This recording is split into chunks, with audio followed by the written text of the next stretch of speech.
दिल्ली में विधानसभा चुनाव होने वाले हैं, जिसको लेकर के तमाम पार्टियां जो है अपनी-अपनी लिस्ट भी निकाल दी है। हालाँकि कांग्रेस पार्टी ने पहली लिस्ट निकाल दी है, जहां से न्यू दिल्ली से संजय दीक्षित सर को टिकट दिया गया है। साथ ही साथ इनके सामने जो खड़े हैं वो अरविंद केजरीवाल जी खड़े हैं, तो उनसे जानने की कोशिश करते हैं कि आखिरकार कितना चुनौतीपूर्ण रहने वाला है। सर, आपको न्यू दिल्ली से टिकट दिया गया है, कितना चुनौतीपूर्ण रहने वाला है? क्योंकि इस आपके कंटेंडर में जो हैं अरविंद केजरीवाल हैं, तो इसमें कहीं न कहीं काफ़ी ज़्यादा परेशानियाँ भी होने वाली है, जिस तरीके की छवि जो अभी बनी हुई है आम आदमी पार्टी केजरीवाल सर की। नहीं, केजरीवाल की क्या छवि बनी हुई है? कोई छवि हो तो बने ना, कोई काम किया हो तो छवि बने ना। मेरे हिसाब से केजरीवाल कोई बहुत ज़्यादा मानिए शक्तिशाली कोई प्रतिद्वंद्वी नहीं है। वैसे चुनाव होता है, चुनाव तो चुनाव की तरह लड़ा जाता है।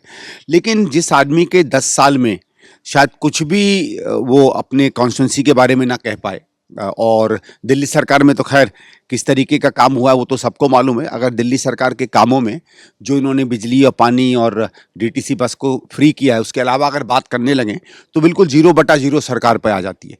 तो हमारे हिसाब से अरविंद केजरीवाल कोई बहुत बड़ी चुनौती नहीं रहेगा।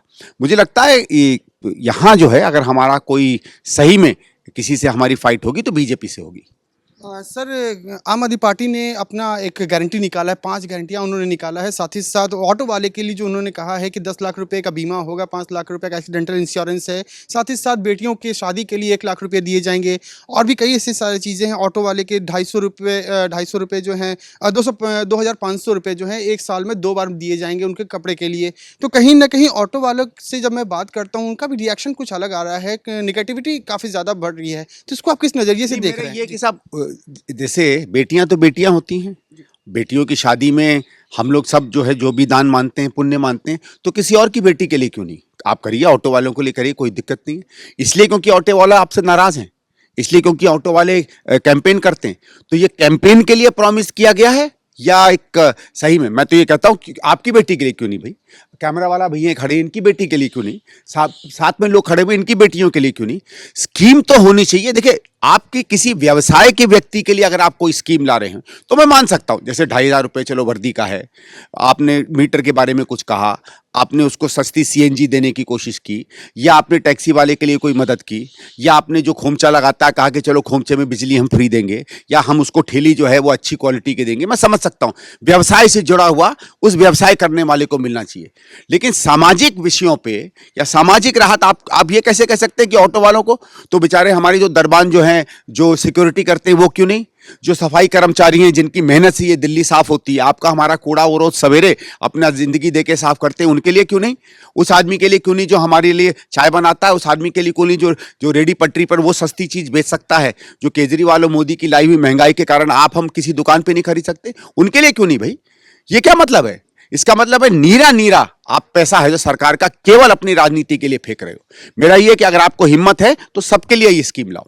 सर, बात ये भी है कि आम आदमी पार्टी, कांग्रेस पार्टी ये भी कहती है कि गठबंधन में है, लेकिन जब आते हैं तो ये गठबंधन कहीं ना कहीं टूट जाता है, और बार बार ये कहती है कि आम आदमी पार्टी के साथ में हमारा गठबंधन है। तो किस तरीके का ये गठबंधन क्या चल रहा है? नहीं, गठबंधन तो कोई नहीं है, इंडिया अलायंस है। इंडिया अलायंस राष्ट्रीय स्तर पर है, मोदी के खिलाफ है, बीजेपी के खिलाफ है, उसमें है।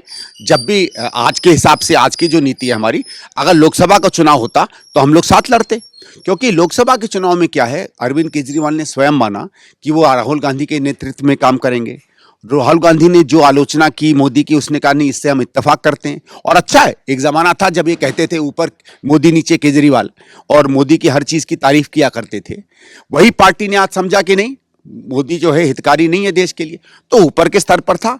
लेकिन केजरीवाल से तो हमारा सवाल ये बनता है ना कि जिस तरह मोदी ने देश को बर्बाद किया है, तुमने दिल्ली खत्म कर दी, तो इसलिए हम किसी हालत में इस चीज को नहीं मानेंगे कि हम उस आदमी के साथ खड़े हों जिसने दिल्ली का सत्यानाश कर दिया। सर, आखिरी सवाल, कैंपेनिंग को लेकर के कांग्रेस आप कब से स्टार्ट करने वाले हैं, कहाँ से, किस तरीके से होगी? और क्योंकि जनता भी है जो काफ़ी ज़्यादा इस चीज़ को लेकर के भी जागरूक भी हो रही है, जो परेशानियां जो लोग देख रहे हैं, जिस तरीके से सरकारें जो अभी काम कर रही है, तो कितना चुनौतीपूर्ण होने वाला है? क्योंकि आप जी, कैंपेन तो सब चुनौती के होते हैं, क्योंकि आपको लोगों के बीच में जाना होता है, अपनी बात बतानी पड़ती है, उनकी जिज्ञासाएं होती हैं, उनके सवाल होते हैं, हैं। कभी कभी वो जो स्थानीय विधायक होते हैं उन्हें पसंद करते हैं, कभी नहीं पसंद करते हैं। यहाँ 3 पार्टियां हैं।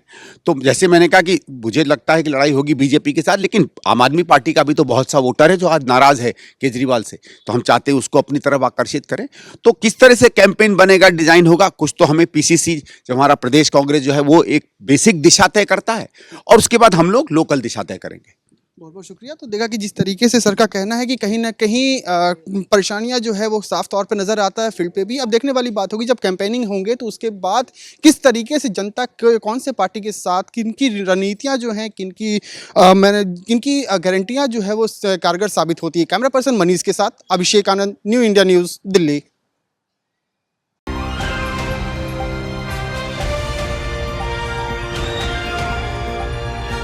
दिल्ली, हरियाणा, उत्तर प्रदेश, राजस्थान की हर खबर के साथ देखते रहिए न्यू इंडिया न्यूज़ नेटवर्क।